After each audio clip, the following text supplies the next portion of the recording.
हाँ जी, next entity class में आप सभी का स्वागत है।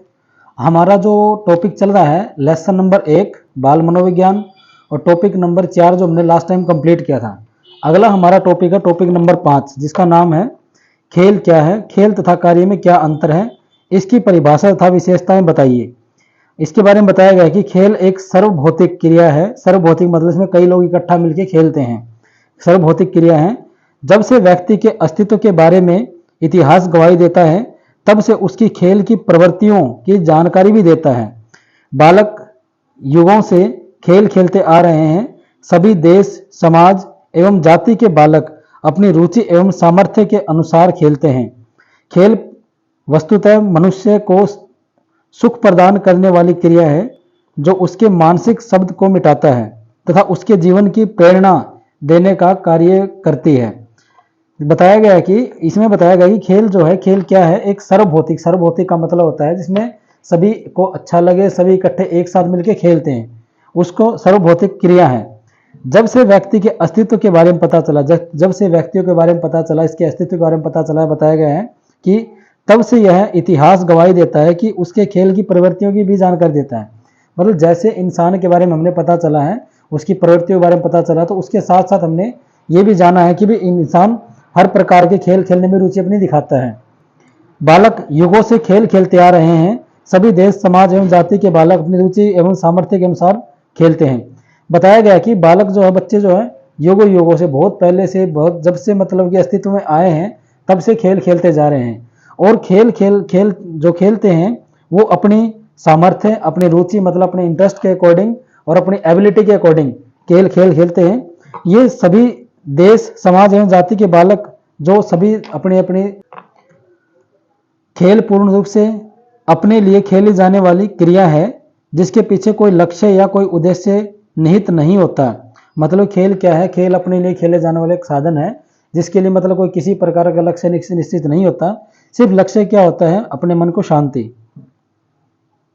बालक खेल बार बार खेलते हैं और हर बार उससे आनंद प्राप्त करते हैं, जबकि कार्य के रूप में कोई भी क्रिया बार बार करने पर थकान और ऊब बालक को त्रस्त कर देती है।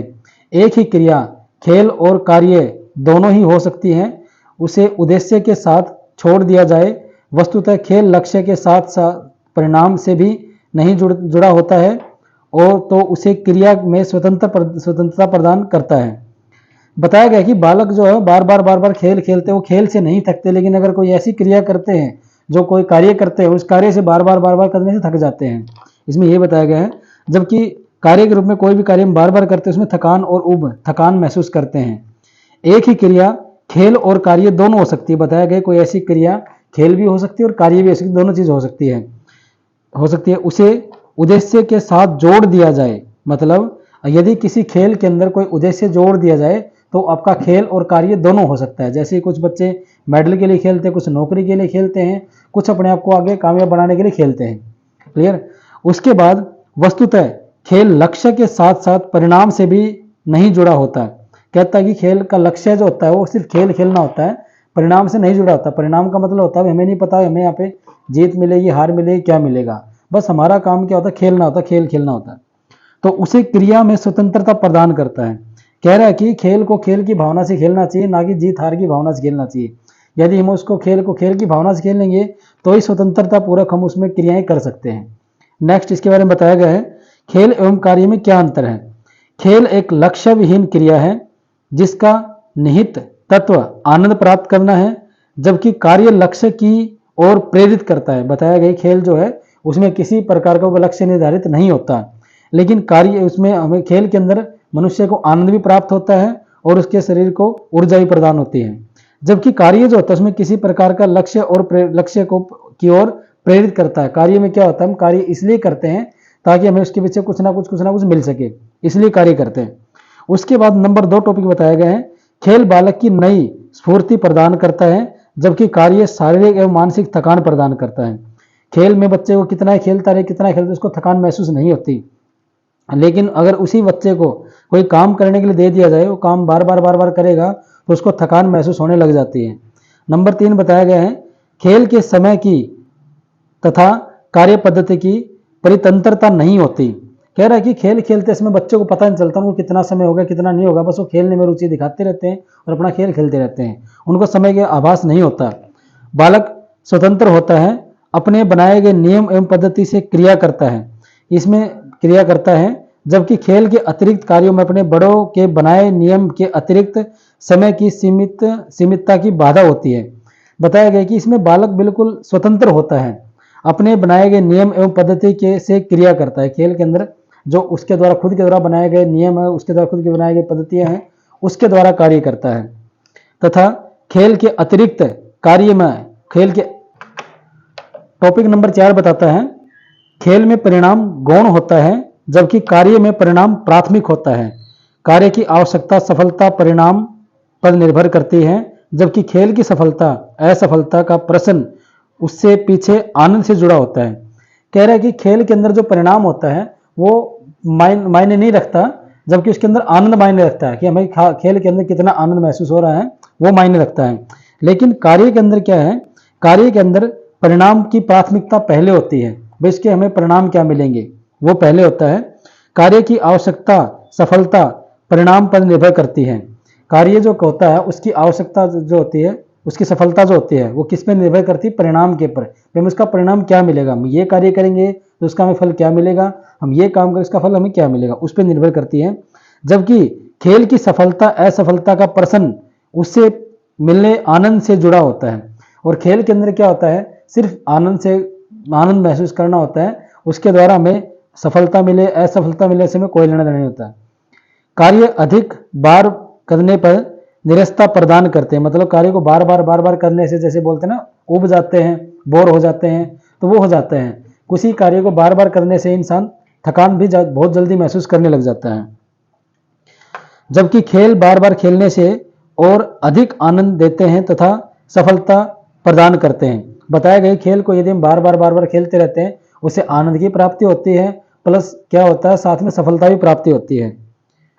उसके बाद बालक के विकास में खेल का बहुत अधिक महत्व है।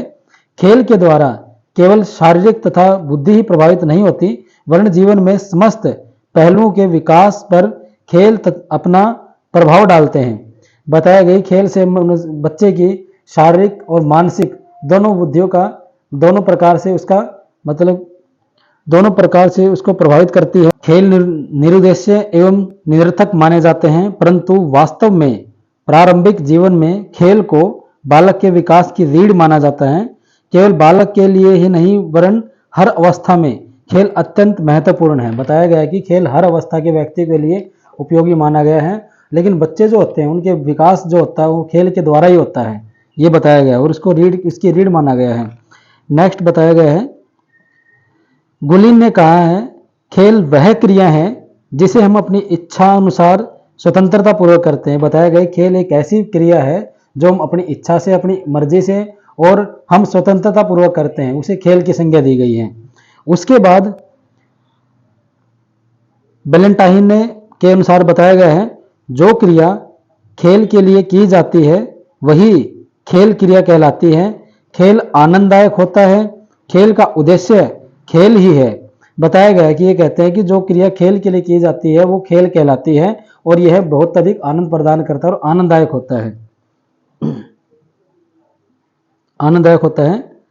खेल में किसी प्रकार की बाध्यता नहीं होती, मतलब इसमें किसी प्रकार की कोई बाउंडेशन वगैरह नहीं होती किसी तरह की भी, बच्चे अपनी मर्जी से स्वतंत्रता पूर्वक खेल सकते हैं। बालक लंबे समय तक खेलकर शारीरिक मेहनत कर लेता है। वैलेंटाइन के अनुसार जो क्रिया खेल के लिए की जाती है वही खेल क्रिया कहलाती है। खेल आनंददायक होता है, खेल के उद्देश्य खेल ही है, खेल में किसी प्रकार की बाध्यता नहीं होती। बालक लंबे समय तक खेलकर शारीरिक मेहनत कर लेता है परंतु फिर भी उसे उबता नहीं है और ना ही उसे थकान महसूस होती है। कहता है खेल के अंदर किसी प्रकार की कोई बाध्यता नहीं होती, कोई किसी प्रकार की बाउंडेशन नहीं होती। बच्चे लंबे समय तक खेलते रहते हैं, खेल से उनकी शारीरिक क्रियाएं भी होती रहती है, उनकी मेहनत भी होती रहती है, परंतु किसी प्रकार से थकान महसूस नहीं करते। उसके बाद बताया गया है उसमें खेल में खेल जो अपनी इच्छा से खेलने जाने वाली एक क्रिया होती है, स्वेच्छा क्रिया जिसे बोलते हैं, और खेल में बाह्य किसी प्रकार का दबाव नहीं होता है। खेल के लिए स्वतंत्रता आवश्यक है। इसके लिए स्वतंत्रता बहुत अधिक महत्वपूर्ण और आवश्यक है। इस प्रकार जो भी कार्य आनंद पर प्राप्त करता है स्वतंत्रता से किया जाता है एवं स्वेच्छा से किया जाता है खेल कहलाता है। मतलब कि कोई भी ऐसी क्रिया जो अपनी इच्छा से की जाती है, जो आनंद प्रदान करती है, जिसमें किसी प्रकार का बाह्य कोई दबाव नहीं होता, उसको खेल की संज्ञा दी गई है, वह खेल कहलाता है। क्लियर? ये था आपका टॉपिक नंबर 5 कंप्लीट। इसके बाद हम स्टार्ट करते हैं टॉपिक नंबर 6 जिसका नाम है खेल के कितने प्रकार है वर्णन कीजिए। टॉपिक नंबर 6 खेलों के कितने प्रकार है वर्णन कीजिए। खेल दो प्रकार के होते हैं, सक्रिय खेल, मनोरंजन एवं असक्रिय खेल। सक्रिय खेल जैसा कि नाम से पता, सक्रिय का मतलब होता है निरंतर चलते रहने वाले, चलने वाले। सक्रिय खेल वह खेल हैं जिसमें बालक को आनंद स्वयं अपनी क्रियाओं के परिणाम स्वरूप आता है। बालक खेलों के माध्यम से आनंद पाते हैं, अतः अधिकांश सक्रिय खेल खेलना पसंद करते हैं। किंतु इन खेलों के कुछ तथ्य प्रभावित करते हैं, जैसे सक्रिय खेलों में साथियों की आवश्यकता पड़ती है। देखिए, सक्रिय खेल का मतलब होता है कुछ ऐसे खेल जो ग्रुप में इकट्ठे एक साथ खेले जा सकते हैं। बताया गया कि सक्रिय खेल वह खेल है जिसमें बालक को आनंद स्वयं अपनी क्रियाओं के परिणाम स्वरूप आते हैं। बालक खेलों के माध्यम से आनंद पाते हैं, अतः अधिकांश सक्रिय खेल खेलना पसंद करते हैं। किंतु इन खेलों के कुछ तथ्य प्रभावित करते हैं, जैसे सक्रिय खेल साथियों की आवश्यकता। नंबर 1, सक्रिय खेलों में साथियों की आवश्यकता पड़ती है। नंबर 2, लड़कियां लड़कों की तुलना में कम सक्रिय खेल खेलना पसंद करती हैं। नंबर 3, सक्रिय खेलों का बालक के स्वास्थ्य से सीधा संबंध है। स्वस्थ बालक अधिक सक्रिय खेल खेलना पसंद करते हैं। दुर्बल एवं बीमार बच्चे की तुलना में स्वस्थ बालक अधिक सक्रिय खेलों द्वारा संतुष्टि प्राप्त करते हैं। बताया गया कि टॉपिक नंबर 1 क्या कहता है, सक्रिय खेलों में साथी की आवश्यकता पड़ती है। सक्रिय खेल जो होते हैं एक साथ इकट्ठा एक व्यक्ति नहीं खेल सकता, इसमें कई सारे व्यक्तियों की आवश्यकता पड़ती है। नंबर 2 बताया गया है, लड़कियां लड़कों की तुलना में कम सक्रिय खेल खेलना पसंद करती हैं। लड़कियां जो होती हैं वो लड़कों की तुलना में कम सक्रिय खेल खेलना पसंद करती है इकट्ठा एकांत में। उसके बाद नंबर 3, सक्रिय खेलों का बालक के स्वास्थ्य से सीधा संबंध है। बताया गया सक्रिय खेल जो होता है वो बालक के स्वास्थ्य पर निर्भर करता है। जो बच्चे शारीरिक रूप से मानसिक रूप से स्वस्थ होते हैं वो सक्रिय खेल खेलना पसंद करते हैं। जो बच्चे दुबले पतले होते हैं और जो बीमार बच्चे होते हैं वो सक्रिय खेलों से थोड़ा सा अवॉइड करते हैं, वो सक्रिय खेल खेलना पसंद नहीं करते। स्वस्थ बालक अधिक सक्रिय खेलों द्वारा संतुष्टि प्राप्त करते हैं। बताया गया स्वस्थ जो बच्चे होते हैं वो सक्रिय खेलों के द्वारा ही संतुष्टि प्राप्त करते हैं और उनको उसी में आनंद आता है। नंबर 4 बताएगा, बालक का वातावरण भी सक्रिय खेल के प्रभाव को प्रभावित करता है। बालक का जो वातावरण होता है वो बताता है कि सक्रिय खेल को ही प्रभावित करता है। सक्रिय खेलों को बालक की बुद्धिमत्ता भी प्रभावित करती है। सक्रिय खेल जो होते हैं बालक की बुद्धिमत्ता पर भी डिपेंड करते हैं कि उसको बच्चे को किस प्रकार का कौन सा खेल खेलना है, वो सक्रिय खेल खेलना चाहता है कि असक्रिय खेल खेलना चाहता है। क्लियर? उसके बाद नेक्स्ट टॉपिक है इसी के अंदर नंबर 6, अधिकांश यह खेल उपकरणों के बिना नहीं खेले जाते, अतः जिन बच्चों के पास खेल के साधन एवं उपकरण कम होते हैं वह सक्रिय खेल खेलना कम खेलते हैं। बताया गया कि जो सक्रिय खेल होते हैं उनको खेलने के लिए उसके साधन आवश्यक होते हैं। यह खेल उपकरणों के बिना नहीं खेले जाते, अतः जिन बच्चों के पास खेल के साधन एवं उपकरण कम होते हैं वह सक्रिय खेल कम खेलते हैं। बताया गया कि ये जो सक्रिय खेल होते हैं इनको खेलने के लिए बच्चों के पास अच्छे संसाधन होने चाहिए हर प्रकार के, तभी बच्चे खेल सकते हैं। जिन बच्चों के पास खेल के संसाधन वगैरह नहीं होते वो सक्रिय खेल नहीं खेल सकते। दूसरा बताया गया है कल्पनात्मक खेल। जर्सील्ड के अनुसार 1 वर्ष का बालक अभिनय करना सीख जाता है। जिस वातावरण में वह रहता है उसका बालक के खेलों पर प्रभाव पड़ता है तथा उसे बालक अपने खेलों के प्रतिबिंबित करता है। कल्पनात्मक खेलों में परिवार को खेलों में उतारना, माता पिता बच्चों के संबंध, कल्पित गुड़िया घर से स्थापित करना आदि का दृश्य प्रस्तुत करता है। बताया गया कि बच्चा छोटे उम्र में बच्चा अभिनय करना सीख जाता है। वो बच्चे जैसे गुड़िया खेल होता है, घर पे कोई नॉर्मल खेल होता है वो खेलना स्टार्ट कर देता है। उसके बाद नंबर 2, संग्रहात्मक खेल बताया गया। संग्रहात्मक खेल, जैसे जैसे बालक वातावरण से अधिक प्रभावित होता है वैसे ही उसे अपने आसपास सुंदर आकर्षक वस्तुएं आकर्षित करने लगती है तथा वह उन्हें संग्रह कर लेना चाहता है। जैसे छोटा बच्चा तो उसके आसपास जो भी सुंदर वस्तु दिखाई देती है, कोई खिलौना दिखाई देता है, वो क्या करता है वो कलेक्ट करना स्टार्ट कर देता है। इकट्ठा करना स्टार्ट कर देता है तथा वह इन्हें संग्रह कर लेना चाहता है। इसी प्रेरणा से जुड़े हैं यह खेल सिप्पी, पत्थर के चिकने टुकड़े, सिगरेट, चाक आदि बालक एकत्रित करते पाए गए हैं। जैसे माचिस की खाली डिब्बियाँ होती है, सिगरेट के खाली बॉक्स होते हैं और कोई भी किसी प्रकार की अन्य चीज़ें बच्चे कलेक्ट कर लेते हैं, उसके द्वारा अपना खेल खेलना प्रारंभ कर देते हैं। उसके बाद नंबर 3 है शारीरिक खेल। जिन खेलों में सामाजिक गुणों से अधिक शारीरिक क्रियाओं का महत्व होता है उन्हें शारीरिक खेल कहा जाता है। ये खेल वृद्धि, विकास तथा मांसपेशियों के लिए तथा क्रियात्मक विकास के लिए उपयोगी होते हैं। बताया गया कि सामाजिक गुणों के अधिक शारीरिक क्रियाओं का महत्व। बताया गया कि जिन खेलों के अंदर मनुष्य की, बच्चे की सारी मांसपेशियां काम करती है उन्हें शारीरिक खेल कहा जाता है और ये शारीरिक खेल बच्चे के ग्रोथ के लिए, बच्चों के जीवन में काफ़ी लाभदायक होते हैं। उसके बाद नंबर 5 है, नंबर 4 है स्वतंत्र खेल। ये खेल वे खेल जिनमें बालक कुछ नया सृजन करने का प्रयास करता है, उस पर समय की, नियमों की बंदिश नहीं रहती। ये खेल उन बालकों के लिए अत्यंत उपयोगी है जो कुछ नया करने का प्रयास करते हैं, जैसे गुड़िया गुड्डा, गुल्ली डंडा आदि खेल। उसके बाद नंबर 5 संगठित खेल। ये खेल मनुष्य में खेलने वाले, समूह में खेलने वाले, ये बताया गया कि ये से खेल समूह में खेलने वाले खेल कहलाते हैं।